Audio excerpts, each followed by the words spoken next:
Assalamualaikum warahmatullahi wabarakatuh. Kami dari kelompok itu ingin mempresentasikan biologi yang berjudul invertebrata. Invertebrata Latin. Dalam bahasa Latin tanpa. Vertebrae tulang belakang adalah hewan yang tidak memiliki tulang belakang. Jumlah spesies hewan invertebrata meliputi 95% dari seluruh hewan yang diketahui hidup di bumi. Hewan invertebrata dapat dikelompokkan menjadi beberapa filum, antara lain Porifera, Cnidaria, Ctenophora, Platyhelminthes, Nematoda, Annelida, Melusca, Arthropoda, dan Echinodermata.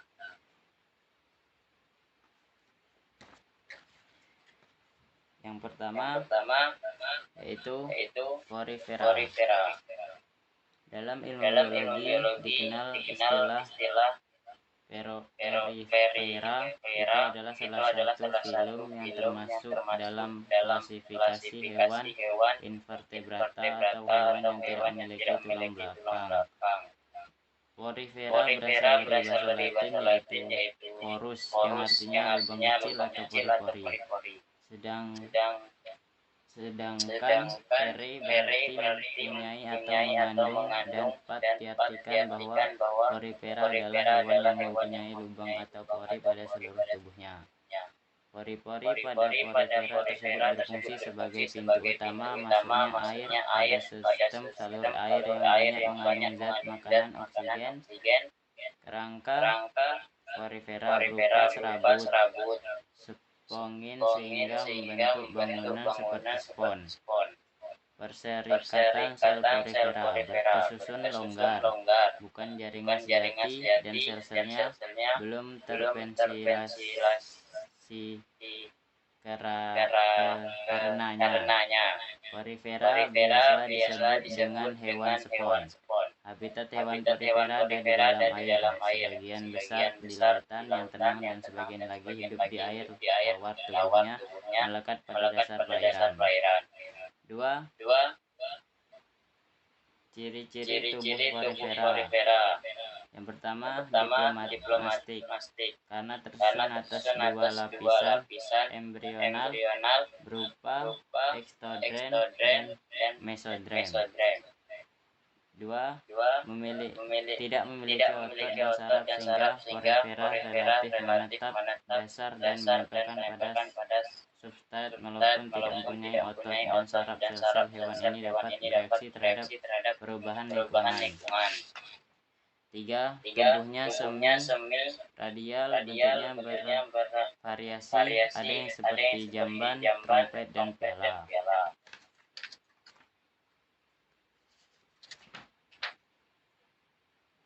Lanjut yang ketiga,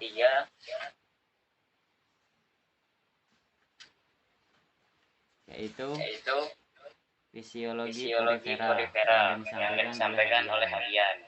4. Cara reproduksi porifera.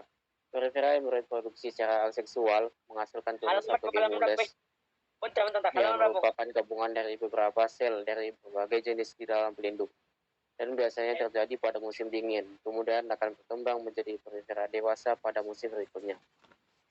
Pada umumnya, porifera bersifat hermafrodit. Sperma dikeluarkan bersama aliran air melalui ospulum dan masuk ke individu lain melalui ostim. Fertilasi sel telur oleh sperma terjadi di mesohil dan akan menghasilkan embrio. Embrio ini akan tumbuh menjadi larva yang disebut larva avibastula. Larva ini akan keluar dan bebas dan akan menempel pada porifera dewasa. Selanjutnya 5. Klasifikasi porifera. Klasifikasi porifera dibagi menjadi 4 kelas, yaitu 1. Calcarea. Calcarea ini memiliki rangka dari zat kapur atau kalsium karbonat.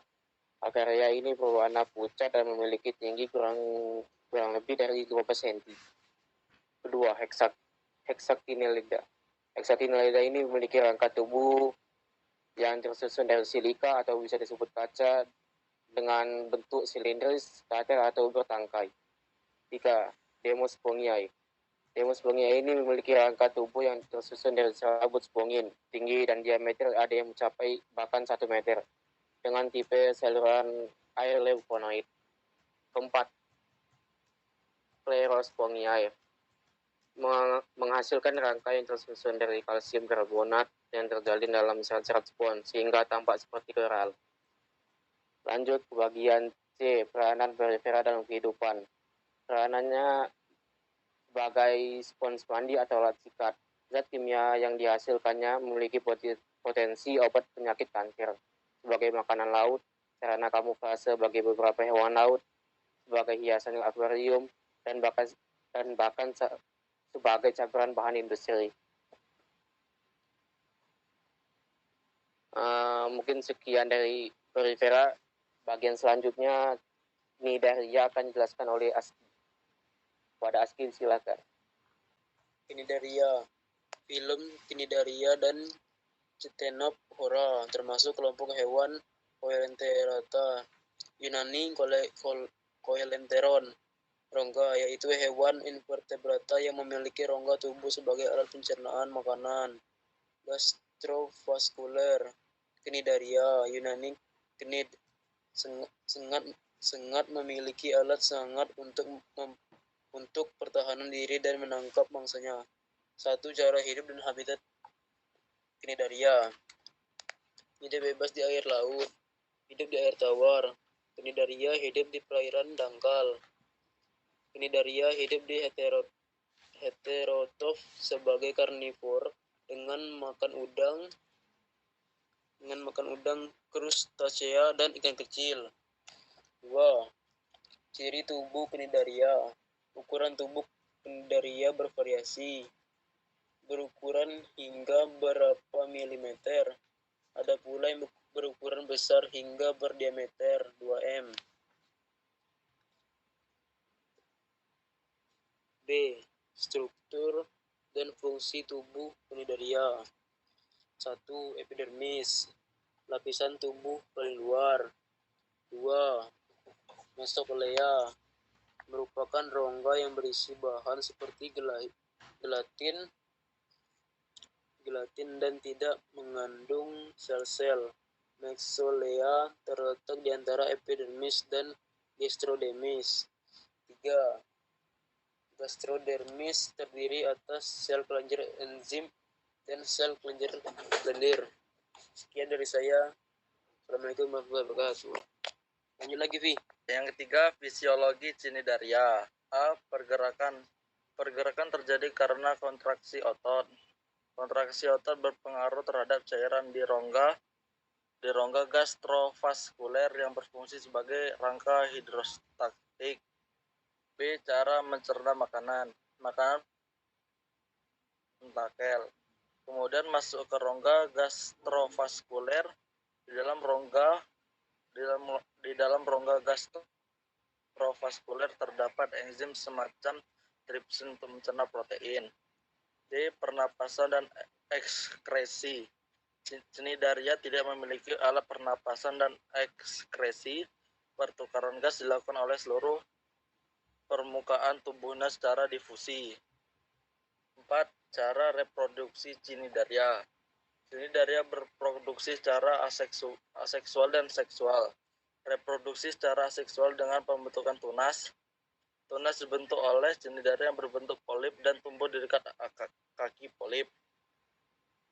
Reproduksi secara seksual pada umumnya dilakukan oleh Cnidaria berbentuk medusa dengan cara membentuk sel gamet jantan dan betina.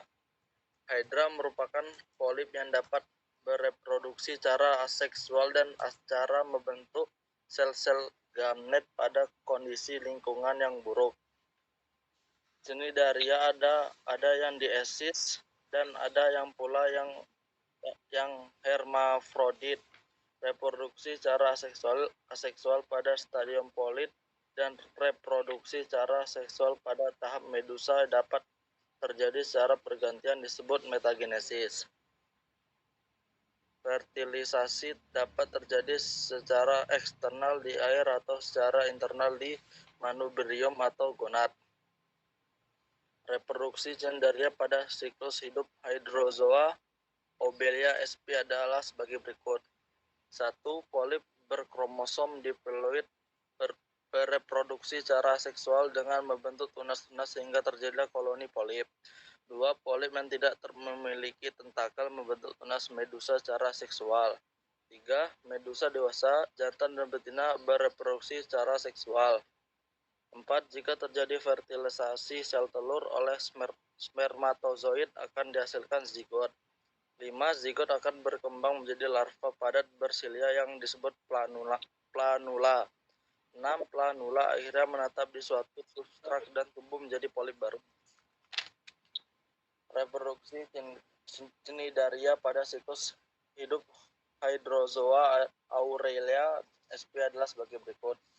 1. Medusa dewasa jantan dan betina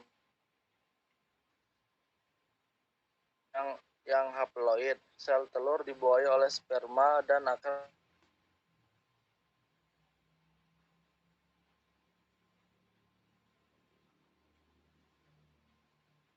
Cek. Suara.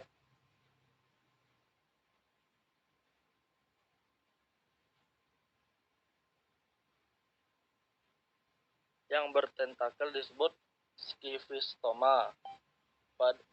Pada bulan-bulan tertentu, skifistoma melakukan strobilasi, yaitu melakukan pembelahan secara melintang pada ujung oral untuk menghasilkan setumpuk bakat medusa atau evira. Evira akan terlepas persatu. Setelah evira terlepas semua, skifistoma akan hidup sebagai polip kembali. Skifistoma dapat hidup 1 hingga beberapa tahun. Evira akan menjadi ubur-ubur dewasa.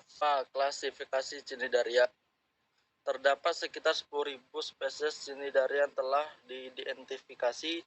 Cnidaria dibagi menjadi beberapa kelas antara lain Hydrozoa, Scyphozoa, Scubozoa, dan Anthozoa. A. Hydrozoa. Hydrozoa sebagian besar hidup di laut, hanya sebagian spesies yang hidup di air tawar. Hydrozoa hidup sebagai polip, medusa, atau keduanya. Gastrodermis Hydrozoa tidak mengandung nematocysta. Namun pada polip koloni seperti Obelia, tunas-tunas tetap menempel pada induknya dan saling berhubungan disebut koloni hidroid. Koloni hidroid menetap di suatu tempat dengan hidrohiza, yaitu percabangan horizontal yang tertanam di dalam substrat.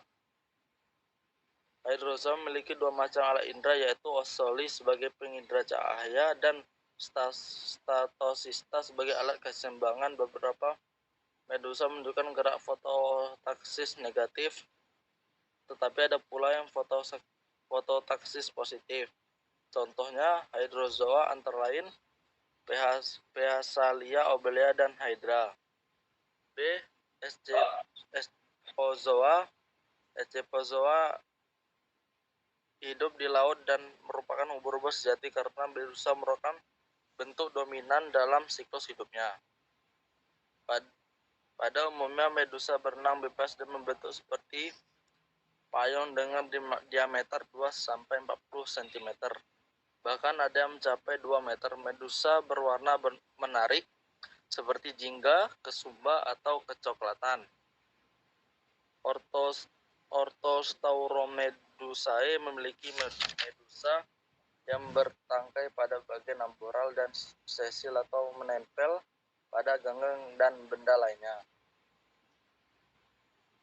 Namun ada pula yang memiliki bentuk polip tetapi berukuran kecil berupa Scyphistoma, contohnya Aurelia. Fertilisasi dapat terjadi secara eksternal di air atau di koral. Contohnya Scyphozoa antara lain Peripalia, Aurora, Aurelia, Cnea, dan Rhizotoma. Sekian, terima kasih, akan dilanjutkan oleh Pedro. C. Cubozoa. Cubozoa dahulu dimasukkan dalam golongan Scyphozoa. Setelah ditemukan perbedaan yang mendasar dengan kelompok Scyphozoa, Cubozoa kemudian dijadikan kelas tersendiri. Perbedaan tersebut adalah Cubozoa mengalami metamorfosis otak. Metamorfosis lengkap dari polip hingga medusa. Payung tubuh berbentuk kotak dan memiliki lensa mata yang kompleks. Sengatan D. Antrozoa. Antozoa Yunani merupakan laut yang memiliki bentuk mirip bunga. Antozoa hidup sebagai polip soliter atau berkoloni dan tidak memiliki bentuk medusa. Ada antozoa yang membentuk rangka dalam satu rangka luar dari zat kapur, tapi ada pula yang tidak membentuk rangka. Terdapat sekitar 6.100 spesies antozoa antara lain sebagai berikut. 1. Methidium dan Edwardsia dapat menyerap dengan pedal semacam kaki. 2. Acepora, Fungia, dan Astrangia memiliki rangka luar dari zat kapur yang disebut karang batu. 3.